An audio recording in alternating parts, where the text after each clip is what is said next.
Bismillahirrahmanirrahim. Alhamdulillahi rabbil alamin. Wassalatu wassalamu ala rasuli rabbil alamin. Nabiyyina wa habibina wa qudwatina Muhammad ibn Abdullah wa ala alihi wa sahbihi wa man sar ala nahjihi wahtada bihadihi wastanna bisunnati ila yaumiddin, amma ba'du. Muslimin dan muslimat, para jemaah, para pencinta ilmu, para pencinta Al-Quran dan Sunnah, Assalamualaikum warahmatullahi wabarakatuh. Alhamdulillah, pada pagi Sabtu 25 Muharram 1445 bersamaan dengan 12 hari bulan 8 2023, kita teruskan pengajian kita dalam tafsirul Quran dan juga mentadabbur beberapa ayatnya. Sambungan kita pada kali ini iaitulah tafsir surah At-Takasur. Surah At-Takasur, surah yang ke-102, surah yang ke-102, juzuk yang ke-30.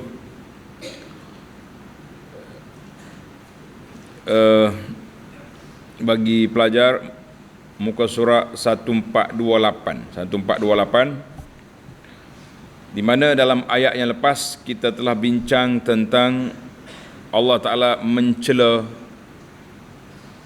orang-orang yang tergila-gila mengumpul kekayaan dunia, mengejar pangkat dan kedudukan. Kemudian Allah SWT nyatakan bahawa beberapa kali teguran mereka akan tahu. Bila mereka akan tahu, bila masuk dalam kubur, baru dia sedar bahawa dia dalam kesesatan ataupun dalam kesalahan. Tapi apa boleh buat, sudah tidak berguna lagi pada saat itu, dan mereka juga akan tengok neraka di hadapan mata dia. Dia panggil ainul yaqin, dan ada yang na'udzubillah dihumban ke dalam neraka, itu dia panggil haqqul yaqin. Maka sambungan kita pada kali ini iaitulah di ayat yang ke-8 tentang nikmat Allah Azza wa Jalla. Sebelum kita terus pada ayat, kita baca surah At-Takasur. A'udzu billahi as-sami'il 'alim minasy syaithanir rajim. Bismillahirrahmanirrahim. Alhaakumut takasur hatta زرتم المقابر كلا سوف تعلمون ثم كلا سوف تعلمون كلا لو تعلمون علم اليقين لترون الجحيم ثم لترونها عين اليقين ثم لتسألن يومئذ عن النعيم. Ayat 1 sampai 7 sudah kita jelaskan. Kita terus pergi ke ayat 8. Ayat 8.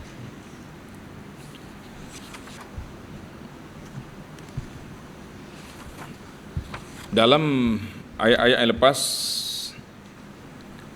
kita telah ambil beberapa huraian para ulama tentang At-Takasur, larangan atau pencelaan dengan At-Takasur, memperbanyakkan semua benda. Dia kata semua perkara, kullu ma yukathiru bihil abdu, maka dikira At-Takasur. Yang dipuji hanyalah memperbanyakkan ibadat kepada Allah, memperbanyakkan zikir, banyak sedekah, banyak infak, maka itu dipuji. Jadi kita kena, bukan semua benda perbanyakkan benda itu salah. Ada benda yang digalakkan memperbanyakkannya. Cuma kita ni kadang-kadang salah pilih. Orang suruh banyak, kita sikit. Yang disuruh kurangkan, itu diperbanyakkan. Dia panggil terbalik.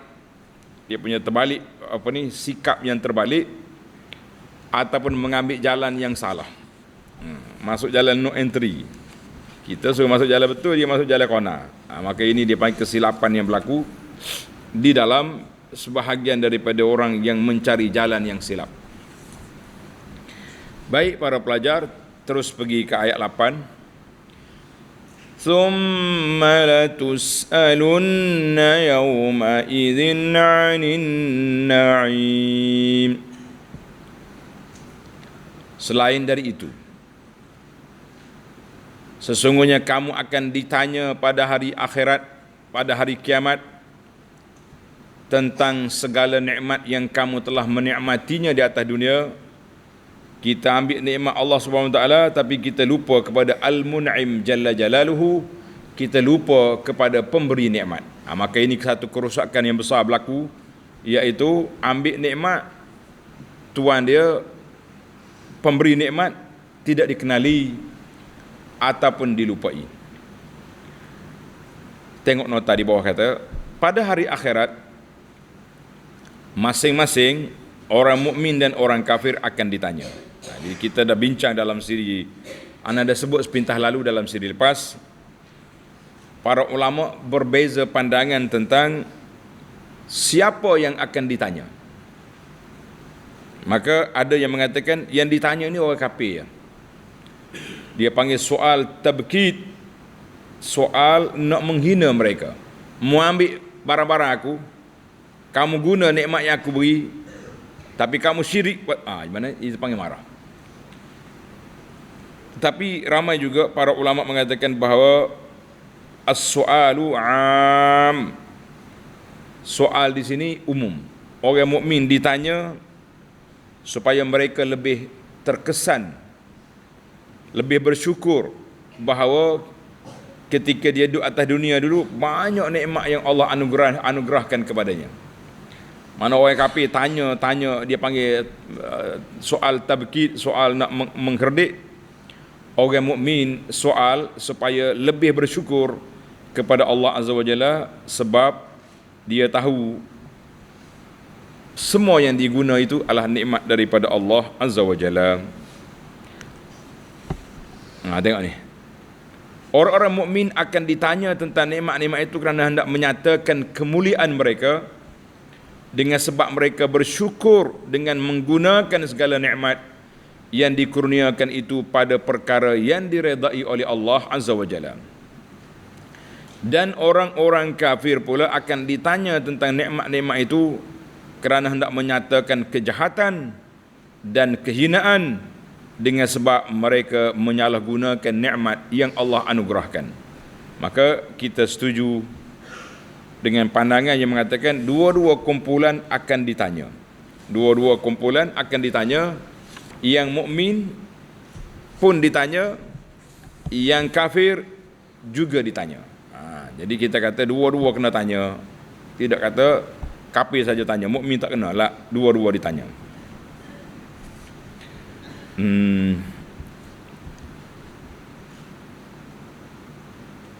Jadi orang mukmin dia tanya tentang apa? Dengar ni, ada penjelasan. Dia kata la tus'alunna yawma idzin 'anin na'im. Allah tanya pada hari akhirat esok tentang nikmat, bersyukur ke tidak. Maka soalan di sini iaitulah tentang nikmat yang wajib. Nikmat yang wajib. Allah Ta'ala beri pada kita harta, bersyukur ke tidak, mengguna ke tidak, infak ke tidak pada jalan yang diridai oleh Allah. Zakat membayar ke tidak, sedekah ke tidak. Itu dia panggil soalan-soalan yang berkaitan. Yang diperintah oleh Allah Ta'ala membuat ke tidak, yang Allah Ta'ala larang kamu langgar ke tidak, dengan nikmat yang ada itu di antara soalan. Jadi lebih kurang ya, anda tengok ahli-ahli tafsir maknanya kita boleh simpulkan bahawa semua orang mukmin dan orang bukan mukmin, bukan beriman, dua-duanya dipersoalkan, ditanya di hadapan Allah Azza wa Jalla. Ditanya, maka kita kata marilah kita jadi manusia yang bersyukur, jangan jadi manusia yang kufur terhadap nikmat Allah Azza wa Jalla, kerana cukup berbahaya. Dalam tafsir ayat ini, para ulama tafsir telah menyebut beberapa peristiwa ataupun hadis yang dihuraikan oleh baginda Nabi sallallahu alaihi wasallam. Hadis yang pertama, hari ini kena cari hadis.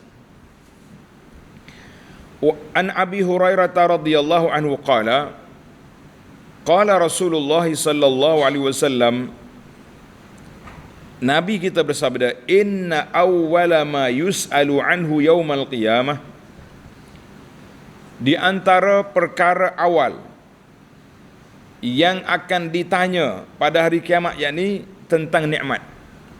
Banyak benda yang ditanya, banyak perkara yang akan ditanya. Maka hadis ini tentang nikmat. Ada hadis lain, Nabi kata awwalu ma yuhasabu bihil abdu yaumal qiyamati as-salah. Dalam bab ibadat, solat yang pertama ditanya. Dalam bab kerja buat, ad-dima, darah akan ditanya dulu. Kenapa membunuh orang ni? Kenapa kamu luka kau orang ni? Itu darah.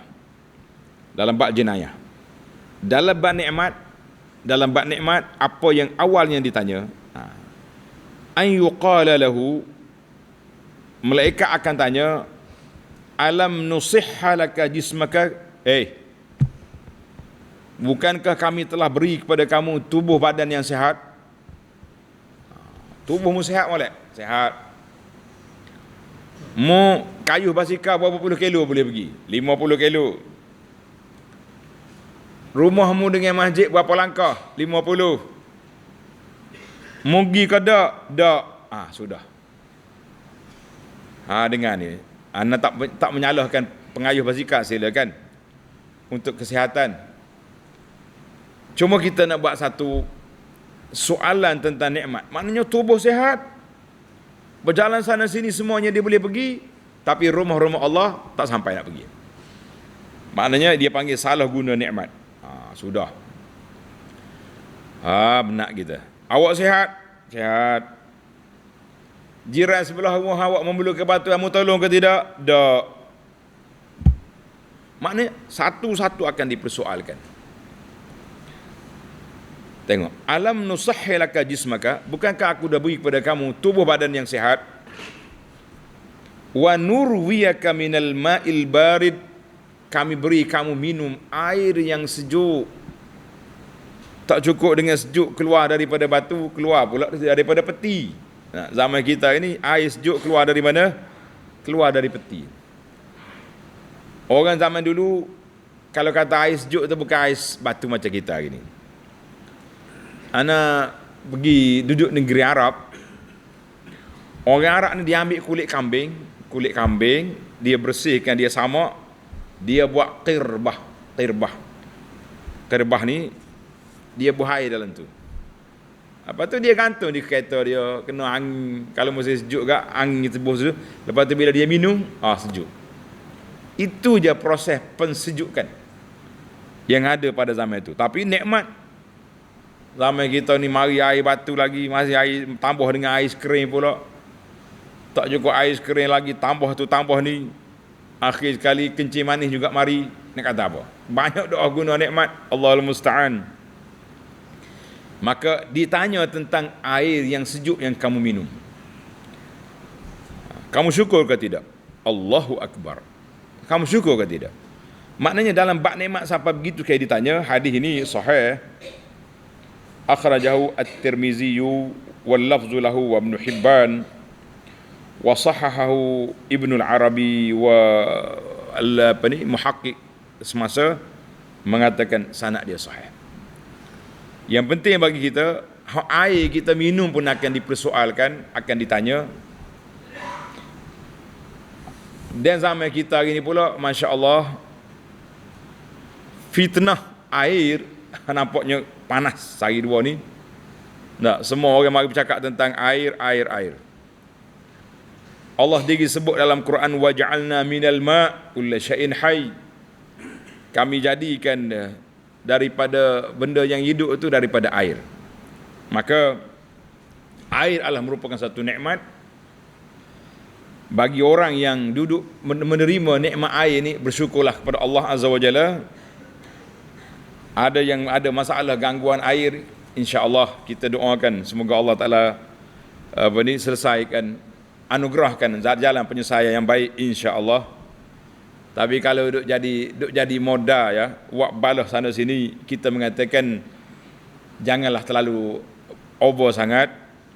Nanti kering semua air, kita nak ambil air di mana? Tengok malam-malam kita duk baca suratul Mulk kan? Surah Al-Mulk. Apa ni Allah Taala sebut, kalau air menjadi ghaura, kering, nak ambil mana? Man ya'tikum bima'in ma'in. Allah siapa nak bagi air pada kamu? Jadi berpada-pada bercakap, orang panggil tengok kiri kanan, jangan melampau sana sini. Sebab itulah kita lebih banyak bersyukur pada Allah Azza wa Jalla dan berusaha, jangan cakap syukur saja, usaha untuk menyelesaikannya. Tengok di akhirat esok pun akan ditanya tentang persoalan-persoalan. Nampak macam relax, tubuh sihat, minum air sudah, syukur. Allahu Akbar. Di antara awal syukur kita iaitulah kita kata alhamdulillah, alhamdulillah. Sudah minum air kata alhamdulillah, jangan tak kata. Yang kedua, hadis yang kedua dalam cerita ni, wa an Abi Hurairah radhiyallahu anhu 'anin Nabi sallallahu alaihi wasallam fi haditsir ru'yah at-tawil. Hadis panjang tapi kita ambil tajuk tentang syukur je. Iaitulah hadis yang panjang, di antaranya fayalqal 'abda fayaqul. Seorang hamba ini bertemu dengan Allah Azza wa Jalla, maka dia pun tanya, ai fulu falam. Imam Nawawi kata falam dengan makna ya fulan, ai fulu. Tengok bahasa Arab dia ada terengkah juga. Ai fulu, ai wahai fulan, wahai fulan. Alam ukrimka, bukankah aku beri kemuliaan kepada kamu? Wa usawwidka, aku beri kepada kamu jadi ketua. Wa uzawwijka, aku beri kepada kamu isteri. Wa usakhir lakal khayla wal ibila, aku beri kepada kamu kuda dan unta, mudah nak guna, boleh jalan sana sini. Naik kuda laju, naik unta pergi jarak jauh, bawa barang-barang. Tak cukup, tak ada barang kita sembelih, semua boleh. Wa azraka tar'asu wa tarba'u, aku jadikan kamu rais, jadi ketua kepada kaummu, dan kamu juga tarba'u, berehat. Jadi banyak soalan-soalan akan dipersoalkan oleh Allah Azza wa Jalla. Hadis ini dalam Muslim. Jadi kalaulah orang ni menerima nikmat yang banyak ini, macam mana dia nak jawab? Ya Rabbi, engkau beri aku jadi ketua. Dia akan tanya lagi, mu berlaku adil ke tidak? Mu sombong ke tidak? Kamu angkuh ke tidak? Jadi semua persoalan itu akan ditanya. Karena itulah kata di para ulama, jawatan ini taklif, bukan tasyrif. Jawatan yang diterima itu sebagai tanggungjawab, bukan semata-mata satu kemuliaan, kemegahan. Yang jadi masalah kita ini dikuasai oleh nafsu. Berebut nak jawatan, berebut nak kerusi, mungkin mencari kemegahan, mencari kedudukan. Jadi kita kata hati-hatilah kita. Semua nikmat akan dipersoalkan oleh Allah Azza wa Jalla. Hadzal hadis rawahu Muslim. Hadis yang ketiga. Hadis ni satu cerita yang sedih, tapi ana nak ringkaskan. Cerita panjang dia ada. Wa an Abi Hurairah radhiyallahu anhu qala kharaja Rasulullah sallallahu alaihi wasallam zata yaumin aw lailatin. Suatu hari Nabi keluar daripada rumah dia cari Sayyidina Abu Bakar. Jalan-jalan, jumpa Abu Bakar. Tengok Umar pun ada sekali. Biasanya sahabat-sahabat berdua ni lah yang duk ikut Nabi SAW. Nabi pun tanya, ma akhrajakuma min buyutikuma hadhihi sa'ah, ya Abu Bakrin wa Umar, sebab apa kamu keluar daripada rumah pada waktu ni? Mana masa ni masa orang rehat, tapi kamu keluar dari rumah ni kenapa? Dengar soalan, dengar jawapan. Qala, kata Abu Bakar dengan Umar, al-ju', lapar ya Rasulullah, tak ada makanan. Subhanallah. Nabi, dua khalifah lapar, 3 orang sahabat lapar, tak ada makanan. Nabi boleh sabar ya. Cuma nak cerita kepada kita betapa zuhudnya hidup mereka. Nabi pun pergilah rumah seorang sahabat yang buah tamar dia tengah masak dalam kebun kurma. Nabi masuk pergi. Isteri dia ada, suami dia pergi ambil air di telaga yang berdekatan lah, telaga hak baru. Nabi pun duduk lah, dia tak duduk dalam rumah, dia duduk dalam bawah pokok. Bila suami dia balik, sahabat ni, terkejut dia tengok Nabi ada sallallahu alaihi wasallam. Dia pun terus pergi ambil buah kurma, dia terkerap satu tandan, buat mari tak depan Nabi. Kurma muda ni, sedap ni. Kita dengar betul-betul idea ni. Dia pun nak kita ambil anak kambing, dia nak sembelih. Nabi kata, kambing yang ada susu jangan sembelih. Kambing maknanya boleh buat bakar molek-molek jangan sembelih, ambil yang biasa-biasa. Nabi SAW minum, makan buah kurma, kemudian dia masak makanan tadi, makan. Falamma anshabi'u warawu, setelah dia kenyang, dia pun hilang dahaga. Qala Rasulullah sallallahu alaihi wasallam li Abi Bakrin wa Umar, dengar ni para jemaah. Nabi tazkirah kepada Abu Bakar dengan Umar dan tuan rumahnya, dia kata apa? Wallazi nafsi biyadihi, demi jiwa aku ni di tangan Allah, la tus'alunna an hadzal na'im yaumal qiyamah, kamu akan ditanya dengan nikmat ini pada hari kiamat. Nikmat lagi makan buah tamar, makan kambing, minum air sejuk, kamu akan ditanya oleh Allah pada hari kiamat. Akhrajakum min buyutikumul ju', kamu keluar daripada rumah tadi lapar. Thumma lam tarji'u hatta asabakum hadzal na'im, kamu balik ke rumah, kamu tak balik ke rumah kecuali setelah menerima nikmat yang begini lazat. Allahu Akbar. Rawahu Muslim. Ni bukan makan buffet hotel 5 star. Nah, meja roti saja sini. Ada berapa meter roti saja. Tawah lah kita cari roti. Masuk meja yang kedua buah-buahan pula. Allahu Akbar. Hanya sekadar minum air sejuk, makan buah tamar, makan anak kambing tadi. La tus'alunna yawma idzin, kamu akan dipersoalkan oleh Allah Azza wa Jalla. Hadzal hadis rawahu Muslim. Ini yang kita bimbang sekarang ni para jemaah sekalian. Anak kalau pergi majlis kenduri besar-besaran, Allah takut tengok. Buffet maftuh dia panggil. Nah, ambil makanan banyak-banyak, patut tinggal. Tak habis. Kalau habis tu kita kata dia makan banyak, itu pun salah peraturan.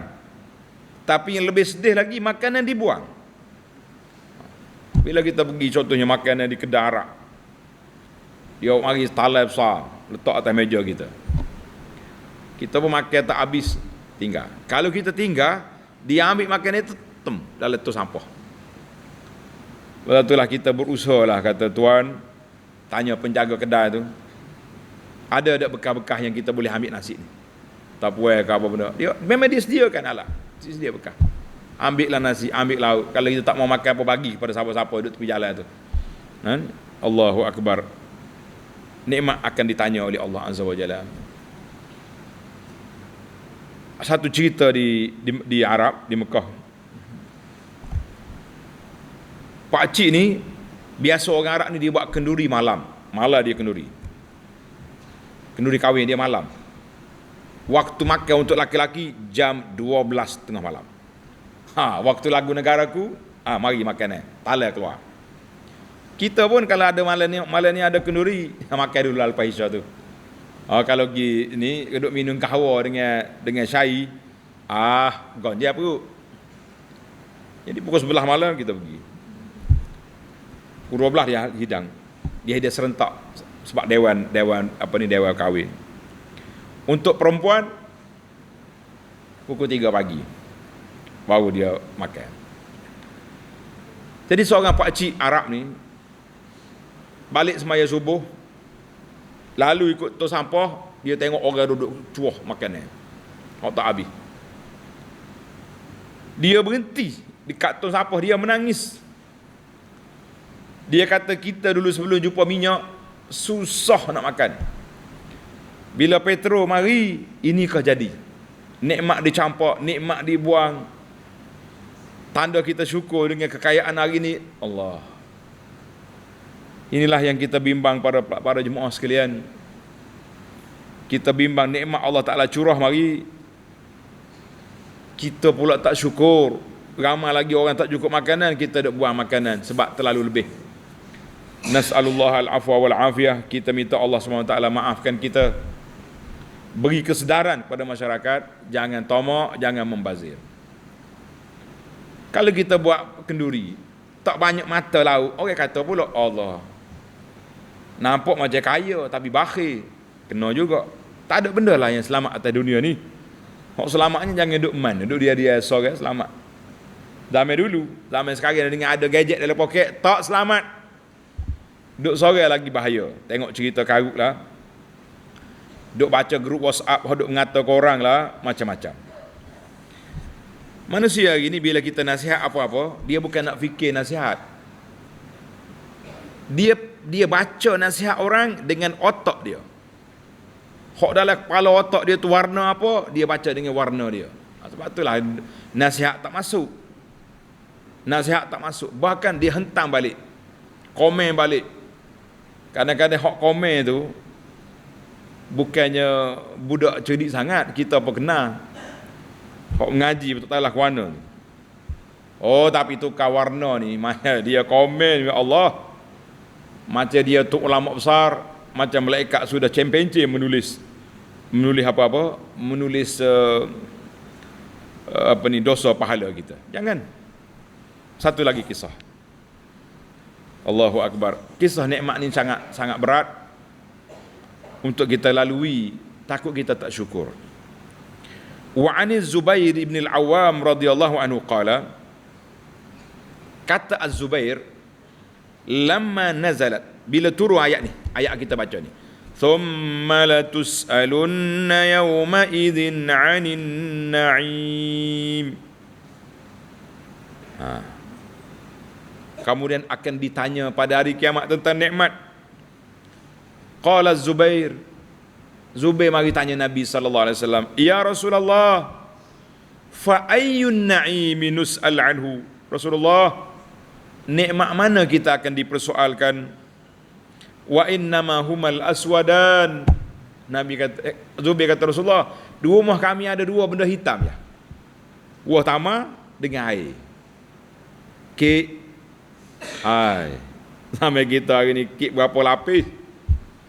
Kek tu kek ni, kuih tu kuih ni, coklat tu coklat ni. No. Kita ada air dengan buah kurma je. Ditanya, at-tamru wal ma'. Qal ama innahu sayakun. Nabi kata, ya, dua nikmat itu akan dipersoalkan oleh Allah Azza wa Jalla. Kamu makan, kamu syukur atau tidak? Lepas tu bagaimana dengan nikmat-nikmat yang kita yang banyak hari ni? Ya Rabbi ya Karim ya Allah, jadikan kami ni orang bersyukur, orang yang sentiasa menjaga nikmat Allah Azza wa Jalla, orang yang tidak membazir dan boros. Apa yang kita ada ni kita syukur pada Allah Azza wa Jalla. Jangan sombong, jangan angkuh. Hari ni Allahu Akbar, kebetulan lah, kita mari kebetulan tak? Dalam ayat ni pun cerita tentang air. Kita pun sombak kepala sehari dua ni pun orang duk mari tunjuk gambar air. Ada satu masa sibuk tentang air tak ada. Jadi adalah cadangan-cadangan supaya kita ni lekat dekat rumah kita biar ada tangki besar.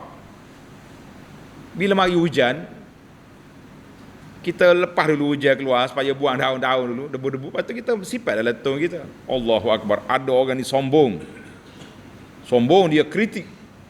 Dia kata air hujan ni macam-macam asid lah, benda-benda. Kita kata subhanallah.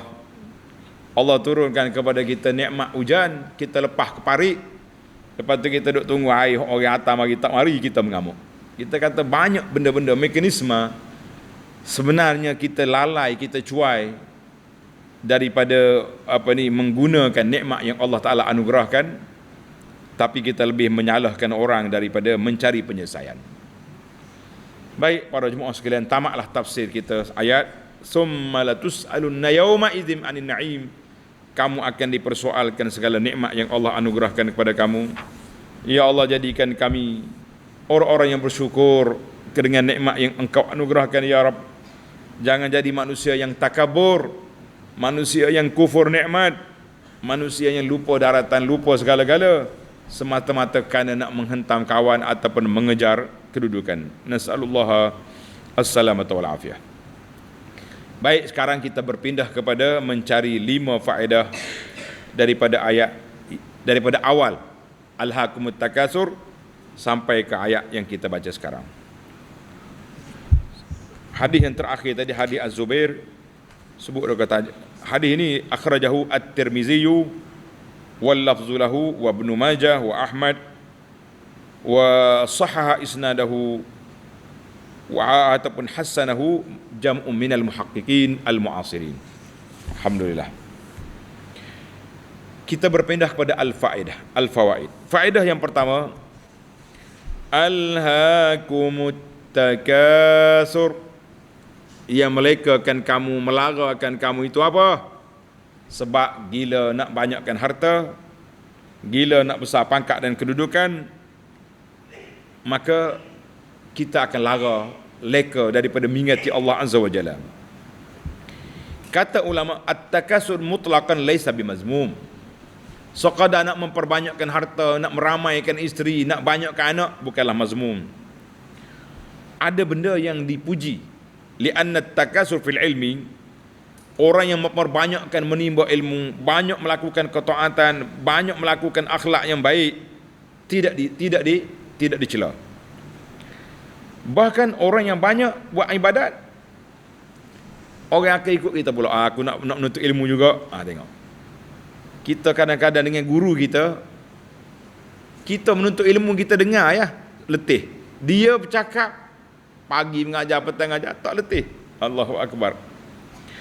Wa innamal mazmum, dengar ni, yang dicela dalam memperbanyakkan harta kedudukan ini, al-ba'isu alaihi istikbar, apabila ada sifat sombong, wa hubbul jah, nak mencari kedudukan, kemenangan, kebanggaan, maka di situ tak kira lah. Ada ilmu agama pun kalau nak bermegah-megah, nak bangga-bangga, itu juga dicela oleh Allah Azza wa Jalla. Jadi kita kena hati-hati. Saya ni banyak ilmu, orang lain sikit. Nah, orang lain cakap tak betul belaka, kita seorang betul. Ini pun sombong nama dia. Na'udzubillah. Maka kita kena berhati-hati, jangan sombong.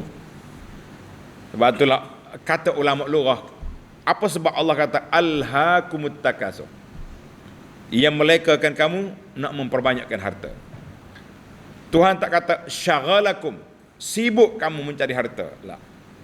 Dia kata kalau sibuk, ada orang sibuk, tapi ingat kepada Allah Azza wa Jalla.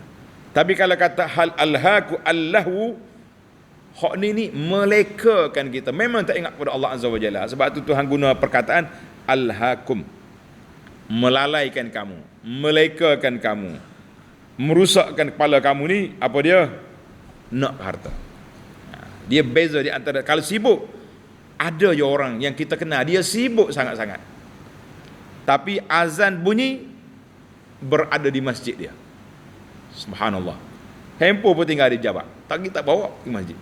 Kata kenapa tak bawa telefon tu? Ya, sekarang yang waktu ana saya dengan Allah, saya tak mau orang kacau. Tak mau WhatsApp masuk, tak mau call. Kata nak baca Quran, Quran masjid banyak, kita baca hak tu. Tak sedut baca dengan telefon. Ada. Lepas tu dia beza antara alhaakum dengan syagalakum. Syagalakum. Itu yang pertama. Itu faedah yang pertama. Faedah yang kedua, tanda ni pelajar. Allah Ta'ala sebut kepada kita, alhaakum at-takatsur hatta zurtumul maqabir kalla saufa ta'lamun. Tengok. Allah Ta'ala guna kalla saufa. Kalla berapa kali Tuhan ulang dalam ayat ini? Kalla saufa ta'lamun, thumma kalla 3 kali. Kalla ni dia panggil harfu rad'in wa tanbih. Kata-kata macam peringatan, suatu jentikan, jerkahan. Kalla jadi itu bahasa dia kuat, supaya orang-orang yang duduk sibuk dengan harta benda dunia ni celak mata. Allah sentap kita, Allah peringatkan kita, mu jangan lupa, mu jangan lalai. Kamu akan tahu hakikat dunia ni, kamu akan tahu ke mana hala tuju, kamu akan tahu apa kesannya mu lupa lara daripada mengingati Allah. Kalla 3 kali. Allahu akbar. Kata ulama tafsir, takrirun litakid. Allah ulang tu sebab nak kuatkan peringatan. Tapi kita baca kalla saufa ta'lamun, kalla tak ingat kau satu, rugi. Sebab itulah ilmu tadabbur sangat penting untuk kita belajar. Bahkan dalam ayat ini, tengok ni belajar, dalam tafsir Ar-Razi, kata fil ayati tahdidun azimun lil ulama.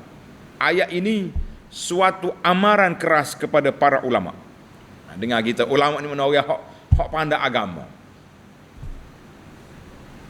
Fa innaha dallat ala annahu law hasala al yaqin, kalaulah orang ahli ilmu, orang ahli agama, hodok mengaji Quran, mengaji hadis, mengaji usuluddin, mengaji tasawuf ni betul-betul faham, yakin sungguh-sungguh, nasaya dia akan kena penyakit memperbanyakkan harta, membesarkan kedudukan.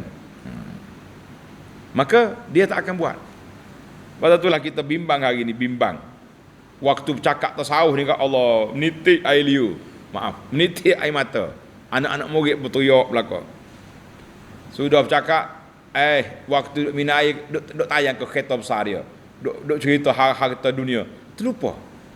Jadi kita kata para ulama pun kalau betul-betul dia yakin, fal wailu lil alimi alladhi la yakunu amilan, celakalah orang alim yang tidak beramal dengan ilmu dia. Kita kata na'udzubillahi min zalik. Kita minta berlindung Allah Ta'ala.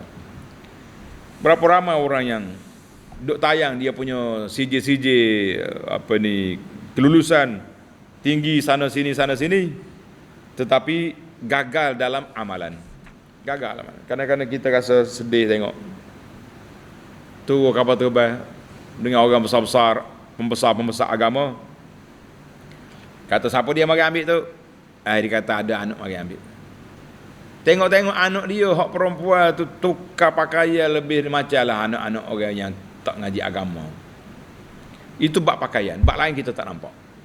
Nas'alullah afwa. Kita minta Allah selamatkan kita dan keluarga kita daripada bermudah-mudah dalam isu agama. Jangan main-main. Allahu akbar. Kita baik. Faedah yang ketiga, kita ringkas-ringkas. Kalau tidak jadi ceramah pula dia. Yang ketiga Allah Ta'ala sebut hatta zurtumul maqabir, sehingga kamu masuk kubur. Dengar ni, dalam analisa kitab Al-Qurtubi, dia kata lam ya'ti fit tanzil, tidak disebut dalam Quran zikrul maqabir, sebut tentang kubur, illa fi hadhihi surah. Dalam surah ni je Allah Ta'ala cerita tentang kubur, tentang masuk dalam kubur. Karena itu para ulama mengatakan bahawa pergi kubur dengan SOP ziarah kubur yang syar'i min a'zamid dawa lil qalbil qasi, menjadi penawar yang cukup mujarab bagi hati yang keras. Bagi hati yang keras, maka dia nak, kita mesti lakukan 3 perkara. Tulis ni para pelajar. Untuk hati yang keras, bagaimana kita nak lembutkan dia? Hati yang keras, macam mana kita nak lembutkan dia? Yang pertama, tulis. Yang pertama, an yuksira min zikri hadimil lazzat. Kita kena banyak menyebut ingat ke mati yang menghilangkan kelazatan dan kerakusan. Ingat ke mati semua. Nak buat maksiat, aku ni kalau mati kan. Nak mengata ke orang, aku ni kalau mati bila nak minta maaf. Sayang kita. Betul bila anda tengok pelajar-pelajar ni, hafizul Quran, tapi tak mudah juga duk mengata ke orang. Tulis itu, tulis ni.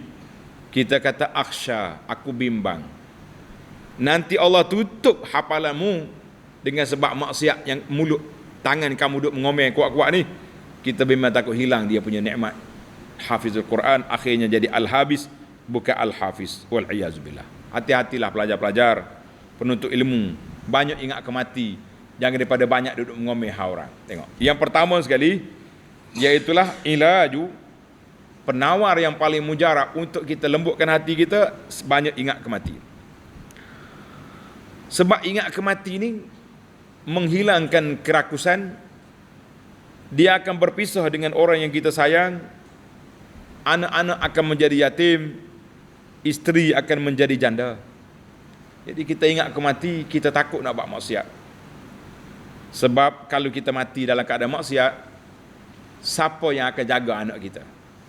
Kalau ayah mati dalam baik, wallahu yatawallas salihin, anak kita pun Allah Ta'ala akan jaga walaupun kita sudah tidak ada. Allahu Akbar. Yang kedua, wa yuwazibu ala musyahadatil muhtadarin. Banyak lagi ziarah orang sakit, orang-orang yang nak mati, ziarah. Kalau kita tengok orang nazak ke orang apa, Allahu Akbar, kita pergi ziarah, pergi tengok. Kalau kita tunggu sampai dia mati, kita takut. Berapa orang dah kita duduk dekat orang nak mati, ada yang mengucap, senang yang mengucap la ilaha illallah Muhammad Rasulullah, mati. Ada orang yang payah kita nak ajar dia mengucap, tak apa nak kata. Ini kita bimbang. Maulah mari rasa cemas, aku ni lagu mana akhir kesudahan, macam mana? Ya ilaha illallah. Kita orang ziarah orang sakit, tak apa nak pergi. Nak pergi ziarah orang sakit. Di rumah dia apa ziarah, di hospital apa ziarah. Yang ketiga, wa ziyarati quburi amwatil muslimin. Pergi ziarah kubur orang mati seorang-seorang, jangan pergi ramai-ramai, jangan pergi pesta, jangan. Fahadhihi salasatu umur, bagi orang yang keras hati, buatlah di antara 3 perkara ini. Mudah-mudahan akan lembut hati kita dengan sebab ni. Pergi kubur seorang-seorang, jangan pergi ramai. Kita pergi mikir di tepi kubur, beri salam kepada orang kubur. Ya Rabbi ya Karim ya Allah, kalau aku masuk dalam kubur, apa bekalan aku? Apa amalan aku bawa? Apa yang ada? Barulah kita gerak mari. Kita akan menangis seorang diri di saat kita berfikir tentang perjalanan yang jauh, bekalannya tak ada. Allahu Akbar. Ini di antara yang kita kena buat. Sebab bila ingat ke mati, kuranglah dia punya kerakusan. Kita akan zuhud di dunia. Kita macam-macam kita buat. Baik. Itu dia panggil kelebihan ingat ke mati. Hatta zurtumul maqabir. Sebab apa? Ini kita ambil masa sikit. Kenapa Tuhan kata kamu pergi ziarah kubur? Ziarah apa? Duduk dalam kubur. Hak tadi pergi ziarah, tapi betul-betul yakin bila mati. Bila mati masuk dalam kubur, yakin sungguh. Bila ke benda ni akan berlaku? Zurtumul maqabir. Kenapa dia kata hikmah Allah Ta'ala guna kamu ziarah dalam kubur? Lepas, sebab orang dalam kubur bukan tetap, bukan penghuni tetap. Bukan penghuni tetap, dia akan keluar daripada kubur. Dia akan keluar daripada kubur. Kita akan tubik juga dalam kubur bila kiamat esok. Maknanya orang pergi ziarah ni mana tak tetap. Saya nak pergi ziarah rumah awak, mana dia mari duduk sekejap ataupun sehari 2 balik. Jadi kita dalam kubur nama dia ziarah. Sekarang ni tulis ni anak-anak muda, di antara kesilapan yang ditulis oleh sebahagian orang, dia kata inilah perjalanan terakhir arwah ini. La. Betul kata-kata. Intaqala ila maswahul akhir. Dia telah berpindah kepada perjalanan terakhir. Salah ayat tu. Kubur bukan perjalanan terakhir. Kubur permulaan perjalanan ke akhirat. Perjalanan akhir dia syurga, Allahumma ja'alna min ahliha, ataupun neraka, na'udzubillahi minan nar. Itu perjalanan akhir. Perjalanan kita ke ini bukan perjalanan akhir. Jadi mana-mana orang duk tulis inilah perjalanan terakhir, khata'. Ramai banyak kita tulis, tengok orang-orang duk baca, dia kata inilah perjalanan terakhir mak saya. La, permulaan perjalanan ke akhirat dalam kubur. Habis hayat tu kita kena betul perjalanan terakhir di dunia. Baru betul. Inilah perjalanan terakhir di dunia. Masuk dalam kubur, nama dia alam barzakh. Pemisah di antara dunia dengan akhirat. Nabi sebut innal qabra awwalu manzilin min manazilil akhirah. Kubur ini adalah merupakan pintu masuk ke akhirat. Siapa dia lepas azab kubur, maka selamatlah dia. Siapa dia azab kubur tak lepas, di akhirat lagi dahsyat, wal iyazubillah. Jadi ingat, mana-mana hak duk tulis karut-karut ni betul balik. Banyak ni tulisan-tulisan kita yang kena betul balik. Dia panggil, ada sebuah buku dia tulis Syekh Bakar apa dia tulis Al-Manahi Al-Mu'jamul Manahi Lafziyah, ensiklopedia perkataan-perkataan yang dilarang. Macam ni. Dia kata perjalanan terakhir, salah. Perjalanan terakhir syurga atau neraka. Kalau kata perjalanan terakhir di dunia, betul. Habislah dia. Atas dunia mati. Pergi ke barzakh. Bila orang mati, dia tulis apa nama ni, jenis peace apa benda, lupa dah. Jangan tulis semoga tenang di sana. Dia kata orang kafir tenang di sana. Nak tenang guna dia kafir. Hati-hati. Baik, kita berpindah yang keempat. Yang keempat, kalla law ta'lamuna ilmal yaqin, kamu akan tahu dengan ilmu yang yakin. Apa dia ilmu yakin? La tarawunnal jahim, mu akan tengok neraka. Summa la tarawunha ainal yaqin. Allah Taala kata mula-mula ilmu yakin, yang kedua ainul yaqin, barulah kita tengok. Jadi peringkat yakin ni ada 3. Tulis pelajar. Semalam kita sebut dah sepintas lalu. Yang pertama ilmu, yang kedua ainu, yang ketiga hakul yakin.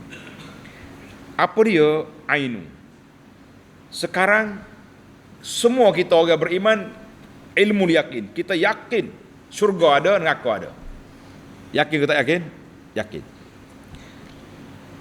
Di akhirat esok kita akan tengok syurga.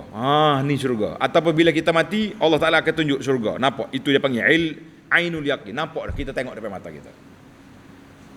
Bila masuk dalam syurga, itu dia panggil hakul yakin. Kita yakin betul-betul. Tuan Syekh kita dia bawa dengan hak kita nampak, hak mudah terang. Dia panggil kal asali, seperti madu. Madu ni sedap lah, manis. Nah, kita pun madu ni manis. Ilmu yakin. Pas kita tengok orang mari madu dalam botol sedap. Wah, sedap ni. Madu sidir dipanggil ni. 300 kilo, 400 kilo. Kalau di Madinah tu dia jual dalam kulit kambing tu. Mahal tu. Tapi tengok baru ainul yakin. Pernah ambil sudu bismillah, hakul yakin. Sedap sungguh. Itu dia panggil ilmu, ainu, hakul yakin. Kita sekarang ni ilmu. Sebab kita tak tengok syurga, tak tengok neraka. Bila kita tengok nanti ainu. Bila kita dah nak masuk hakul yakin. Itu dia panggil. Tengok dalam ayat Tuhan kata lau ta'lamuna ilmal yaqin. Tengok. Summa sawfa ta'lamun, summa la tarawun, mu akan tengok ainal yaqin, dengan matamu yakin. Kemudian kamu akan rasa nikmat syurga, itu hakul yakin. Allahu akbar. Allahumma ja'alna min ahlil jannah ya rabbal alamin. Untuk kita mendapat hakul yakin yang tidak berbelah bagi lagi. Yang terakhir sebagai penutup, thumma latus'alunna yawma idzin 'anil na'im. Kamu akan dipersoalkan, akan ditanya dengan semua nikmat yang Allah Ta'ala beri. Apa Tuhan tanya? Tengok, dalam hadis Nabi kata, tidak bergoncang, tidak bergerak kaki anak Adam hatta yus'al an arba'. Kita di akhirat esok berdiri di depan Allah, tak akan bergerak setapak sehingga ditanya tentang 4 nikmat. Umurmu muda dulu, buat apa? Ilmu yang Allah Ta'ala beri, buat guna apa? Hartamu ambil mana? Sedekah bagi mana? Akan ditanya 4 perkara. Itu ditanya tentang nikmat yang Allah Ta'ala beri. Maka kata di ulama, iltahama akhiruha bi awwaliha. Awalnya alhaakumut takasur, di akhirnya Allah tanya, mu akan dipersoalkan dengan nikmat. Hak mu kumpul banyak-banyak tu, mu buat gimana? Apa faedahnya? Maka di annal aqil, orang yang aqil, berakal, bila dia tahu dia akan ditanya, dia akan disoal, dia akan dipertanggungjawabkan di hadapan Allah Azza wa Jalla, maka dia akan pilih. Dia nak kumpul harta, dia pilih halal ke haram. Halaluha hisab wa haramuha azab. Halalnya akan dihisab, yang haramnya kena azab, wal iyazubillah. Ingat molek. Tapi kalau kita lupa hak ni, alhaakumut takasur, tak ada, terlupa, summa latus'alunna yawma idzin 'anil na'im, maka ketika itu halal haram serupa ya.